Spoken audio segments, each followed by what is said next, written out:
Friends কেমন আছো তোমরা সবাই। আমি শর্মি, আমার নতুন আরো একটা ভিডিওতে তোমাদেরকে ওয়েলকাম জানাচ্ছি। এই মুহূর্তে তোমরা যে ভিডিওটা দেখতে পাচ্ছো এটা মোটামুটি মাসখানেক আগেকার ভিডিও।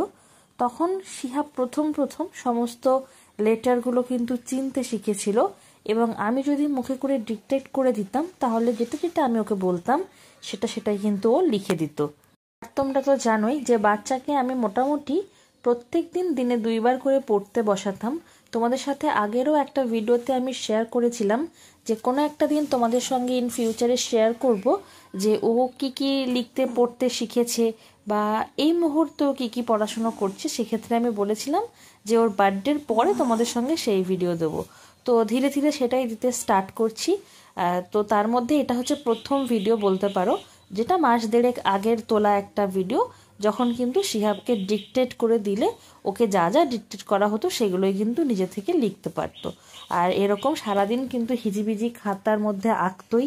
আর ওকে মানে ইন্টারেস্ট জাগানোর জন্য সবসময় আলাদা আলাদা খাতা, আলাদা আলাদা পেন্সিল, তারপরে কখনো এই যে রং পেন্সিল, এগুলো দিয়ে কিন্তু পড়তে বসাতে বা লেখাতে হতো।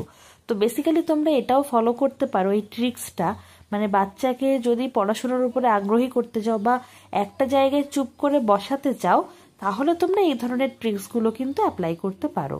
এই 5 এপ্রিলেই কিন্তু শিহাবের 3 বছর কমপ্লিট হয়েছে। তো সে সমস্ত ভিডিও তো তোমাদের সাথে এখনো পেন্ডিং পড়ে রয়েছে, সেগুলো শেয়ার করা হয়নি, সবই ধীরে ধীরে শেয়ার করছি।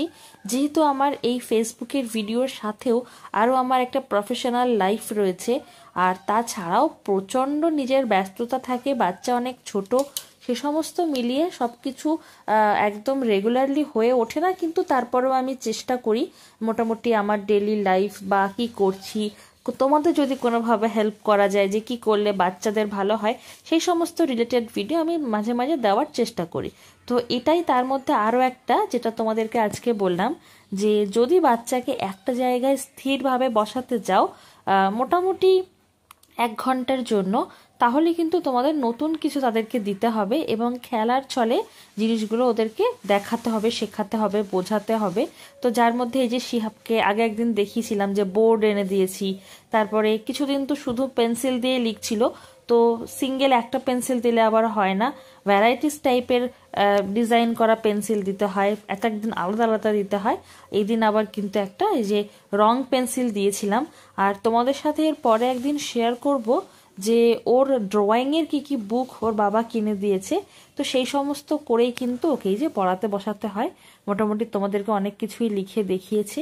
আর রোজই ওকে সকালে বিকালে 2 বেলাতে পড়াতে বসালেও একবার করে কিন্তু ওকে মাঠে আমি নিশ্চয়ই নিয়ে যাই। এই দেখো এই দিন ও মাঠে গিয়ে গুঞ্জা দিদির সাথে খেলা করছে। গুঞ্জা আমাদের কলেজের আরেকজন স্টাফের মেয়ে। তো রোজ যে ওর সাথে মাঠে দেখা হয় তেমনটি নয়, কিন্তু সেদিন যখন আমরা মাঠে গিয়েছিলাম, গিয়ে দেখছি গুঞ্জাও গিয়েছে। আর শিহাব তো এমনিতেই ভীষণ ফ্রেন্ডলি, সবার সাথে খেলাধুলা করতে খুব পছন্দ করে, যাকে পায় তার সাথে খুব ইজিলিও মিশে যায়। যাই হোক, এই টাইমে দেখো কি মজার একটা কাণ্ড, ওই বলটার উপরে 2টো বন্ধুতে কিন্তু বসে আছে। গুঞ্জা মোটামুটি আমার ছেলের থেকে প্রায় 9 মাসের সিনিয়র, ওকে অলরেডি স্কুলিং করে দিয়েছে। শিহাবকে আমি তো বাড়িতেই পড়াচ্ছি, আমি আগেই বললাম, এক একজনের চিন্তাভাবনা এক এক রকম। তো সেই কারণে আমি এখনও যেহেতু ভাবছি যে বাড়িতেই পড়াবো, তো আরেকটু বড় হোক তারপরে ওকে স্কুলিং করব। তো যাই হোক, 2 বন্ধুতে খেলার পরে এই দেখো তার ইচ্ছা হচ্ছে তাকে রান্নাবাটি কিনে দিতে হবে। তো যাই হোক, অনেক বোঝানোর পরও সে শুনলো না। তাকে আমি অনেকবার বলেছিলাম যে না, রান্নাবাটি দিয়ে কি হবে। তো বলছে সে রান্না করে খাওয়াবে, চা বানিয়ে খাওয়াবে। এই দেখো গ্যাসের উপরে অলরেডি চা বসিয়ে দিয়েছে। এদিকে দেখো বাজারের থলিতে কত টাকা রাখা ছিল, সেই টাকা ওর বাবাকে দিয়ে দিয়েছে। ও জানে যে বাজার বাবাই করবে, সেজন্য ওর বাবাকে বলছে তুমি বাজার করে এনে দাও, আমি তোমাকে রান্না করে খাওয়াবো। বাস, এবার তার বাবা কিছু মিছিমিছি বাজার করে এনে দিয়েছে, আর সেটাই কিন্তু এবার দেখো মিছিমিছি রান্না করে বাবাকে এবং আমাকে খাওয়াচ্ছে। তো ছেলে বাচ্চাকে রান্না করাচ্ছি দেখে হয়তো তোমরা হাসতে পারো, কিন্তু আমার কাছে এই ব্যাপারটা এরকম মনে হয় যে কোনো কিছুতেই ধর্ম বর্ণ এ সমস্ত আসে না, বিশেষ করে কাজ সবার ক্ষেত্রে সমান। তো যেটা আমি এবং শিহুর বাবা দুজনেই বিশ্বাস করি, আর ছেলেকেও সেটাই শেখাচ্ছি, যে কোনো কাজ সবার জন্যই সমান। তো ওদিকে ছেলে তো রান্নাবাটি খেলছে, এদিকে শিহুর বাবা অনলাইনে ক্লাস নিতে স্টার্ট করে দিয়েছে। তোমাদেরকে এখন ধীরে ধীরে বলতে শুরু করেছি। হয়তো আমরা কিন্তু বেশ কিছুদিন হয়েছে এখন ব্যাচ পড়াচ্ছি, তারই কিছু নমুনা তোমরা মাঝে সাঝে দেখতে পাবে। সবকিছু যে অনলাইন বা অফলাইন করছি তেমনটি নয়। শিহুর বাবা দুটো ব্যাচ আছে অফলাইন পড়ায়, দুটো ইয়ারদের। বেশিরভাগ সব ব্যাচই মোটামুটি অনলাইন ব্যাচ, যার মধ্যে বিটেকদের সমস্ত সাবজেক্টই কিন্তু অনলাইন, এবং সমস্ত প্রোগ্রামিং ল্যাঙ্গুয়েজ যেগুলো আমি পড়াই লাইক পাইথন, C++, জাভা, সেগুলো সব অনলাইন। যাই হোক, এবার দেখো শিহাব তো রান্নাবাটি সেট কিনেছে, দেখতেই পেয়েছো। তার সাথে আমিও বেশ কয়েকটা প্লেটের সেট কিনে নিয়ে এসেছি, কারণ আমার পুরনো যে প্লেটের সেটগুলো ছিল সেগুলো বেশ কয়েকটা খারাপ হয়ে গেছে, সেজন্য নতুন করে এই মেলামাইনের সেটটা কিনেছি। এগুলো যেমন হালকা হয়, আর সব থেকে বড় কথা পড়ে গেলে ভাঙার কোনো চান্স নেই। যাই হোক, এটা আরও একটা দিন। তোমাদেরকে যেহেতু অনেকগুলো ভিডিওকে একত্রিত করেই আমি এক টাইমে শেয়ার করি, তো এদিনও কিন্তু শিহাবকে লিখতে বসিয়েছি। আর এদিনও দেখো ওকে আমি যা যা ডিকটেট করে দিচ্ছি সেগুলোই লিখছে। আরও একটা কথা, যেহেতু আমি অরিজিনাল ভয়েস ওভারটাকে রাখছি না, পরবর্তীতে তোমাদের সাথে ভয়েস দিয়েছি, তো এই টাইমে যেটা করতাম বাচ্চাকে পড়তে লিখতে বসানোর জন্য, সেই ট্রিকটাও তোমরা অ্যাপ্লাই করতে পারো। এবং সেটা হচ্ছে যে কোনো লেটারকে চেনানোর জন্য তার রেসপেক্টে কিছু নতুন নতুন কথা বলে দেওয়া। লাইক ওকে যখন আমি বলতাম এ লেখো, তো যখন আগে ডিকটেট করতাম, এখন আর ওকে ডিকটেট করতে হয় না। ওকে যদি ডিরেক্ট বলে দেওয়া হয় যে এ লেখো, তো এ লিখে দেয়। কিন্তু তখন যেহেতু আমাকে বলে দিতে হতো, সেই টাইমে ধরো আমি কোনো নতুন নতুন টার্মগুলো আমার মতো করে ওকে শিখিয়েছিলাম। যেরকম বলতাম যে দেখো এর দুটো পা নিচের দিকে ওপেন অবস্থায় থাকে, অথবা যদি টু লেখাতে হতো তাহলে মানে যেভাবে ওকে শিখিয়েছি, বলতাম যে প্রথমে এল লেখো, তার মাথায় একটা গোল দাও। এই যে এই জাতীয় কথাগুলো, সেগুলো তোমাদের বাচ্চাকে তোমরা যেরকমভাবে লেখাবে বা যেটা যেটা নতুন কথা বলে ওকে শেখাবে, সেই টার্মটাকে মাথায় রাখবে এবং সেটাই কন্টিনিউয়াসলি ওকে বলতে থাকবে। দেখবে ও কিন্তু খুব ইজিলি ধরে ফেলবে এবং লেটারগুলো খুব ইজিলি শিখেও যাবে। সেই জন্যই কিন্তু এই মুহূর্তে শিয়াবের জাস্ট 3 বছর ক্রস করেছে, ওকে কিন্তু আমি A to Z, অ থেকে মানে অ এর স্বরবর্ণ, ব্যঞ্জন বর্ণ, ইংলিশ লেটার 1 to 10, 10-এর এখন অধিকই চলছে, ওদিকে 1 থেকে 10-এরও অধিক চলছে। তো মোটামুটি সমস্ত কিন্তু নিজেই চিনে গেছে, আর কোনো কিছু ওকে আমাকে আলাদা করে ডিকটেক্ট করতে হয় না। আগে যেটা হতো যে 1 লেখাতে গেলে আমাকে বলে দিতে হতো যে জে এর মতো করো, তারপর গোল দাও। এখন আর ওই সমস্ত কিছুই বলতে হয় না, 1 বললে 1ই বোঝে। আবার 3কে বলতে গেলে আমাকে বলতে হতো যে ইউ এর মতো করো, মাথায় গোল দাও, অ এর মতো 3। এই যে কথাগুলো মানে আমি যেভাবে ওকে বুঝিয়েছি, তোমরা যেভাবে তোমাদের বাচ্চাকে বোঝাবে, শেখাবে, সেইটা মাথায় রাখবে। এবং যত তাড়াতাড়ি ওরা এই লেটার চিনে যাবে, তত তাড়াতাড়ি বাবা মার জন্য কিন্তু অনেক বেশি হেল্পফুল। কোনো চিন্তাই করতে হবে না, কারণ কি ওই লেখানো ধরনটাই সব থেকে বেশি কঠিন বাচ্চাকে।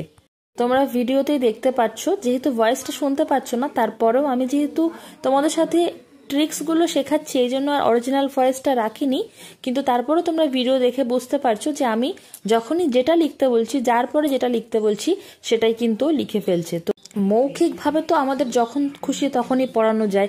যখন ওকে আমরা মাঠে নিয়ে যাই, স্লিপে চড়ছে, দোলনা চড়ছে, কাউন্টিং শেখাচ্ছি, বা কোনো কবিতা বলছি, রাইমস বলছি, এগুলো মৌখিকভাবে ইজিলি শেখানো যায়। যেটা সব থেকে কঠিন হয় সেটা হচ্ছে খাতার উপর পেন্সিল দিয়ে লেখানো।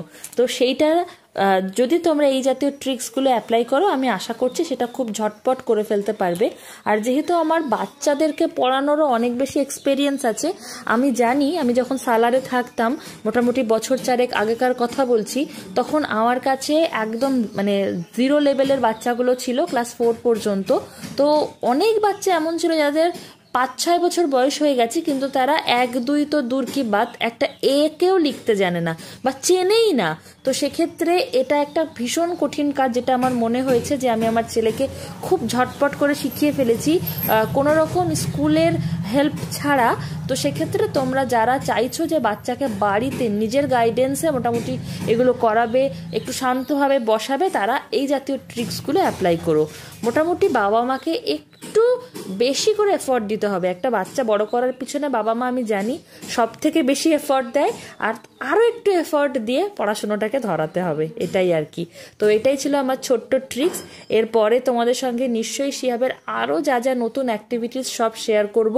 তোমরা অনেকে আছো, শিহাবের মিমি আছো, মামা আছো, কাকু আছো, পিপি আছো, যারা শিহাবকে অনেক বেশি ভালোবাসা দাও। আমি দেখেছি তোমাদের কমেন্ট, আমার খুব ভালো লাগে। থ্যাংক ইউ সো মাচ সবাইকে। একটা কথা, বাচ্চাকে লেখানো বা পড়ানোর জন্য এমনিতেই ওদের ব্রেন আমাদের তুলনায় 20% কিন্তু শার্প। অনেক জিনিস ওরা আমাদের অনেক আগেই শিখে যায়, অনেক স্পিডে ক্যাচ করতে পারে। তো সেক্ষেত্রে শুধু লাগবে একটু ধীরে ধীরে বোঝানো, একটু মজা দিয়ে বোঝানো, এটাই, আর কিচ্ছু না। কিন্তু তার জন্য তোমরা তাকে ধরে পিটালে কার বাচ্চা কতটা বেশি এগিয়ে গেল, কারটা বেশি পারলো না, সেই নিয়ে একটা রেসের মধ্যে গিয়ে বাচ্চাটার উপরে প্রেশারাইজড করলে তাতে কিন্তু বাচ্চার ভালো হওয়ার বদলে উল্টে খারাপ হবে। তো এটাই ছিল আমার ছোট্ট ট্রিক্স। এই ভিডিওটা কেমন লাগলো জানাতে ভুলো না। যদি ভালো লাগে তাহলে লাইক কমেন্ট শেয়ার করতেও ভুলো না। দেখা হচ্ছে নতুন কোনো ভিডিও নিয়ে খুব শিগগিরই। ততক্ষণ অবধি take care and bye by.